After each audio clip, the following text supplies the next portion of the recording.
खुलुमबाय स्टुडियोआव आं उदांस्रि मुसाहारि जानालिगाव गामियाव जांख्रिथायनि थैसामथु सावथुनखौ दिन्थिफुंनो थाखाय साखाफारा The best game of 2nd Battalion VLF.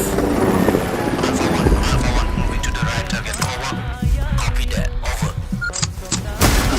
नोंगौ बर'नि मुंदांखा बयजोंबो सिनायजानाय लिरगिरि आरो बिथोन होगिरि पंकज लाहारिनि लिरनाय आरो बिथोन होनायजों आरडि मशन पिक्चारनि बेनाराव दिहुनजानाय बर'नि गोजौ थाखोनि सावथुन जांख्रिथायनि थैसामथु सावथुनखौ फैगौ 27 सेप्तेम्बर शुक्रबार सानखालि गसाइगाव महकुमानि सिङाव थानाय जानालिगाव गामियाव रायजो राजानि नाजानायजों दिन्थिफुंनो थाखाय साखाफारा जादों।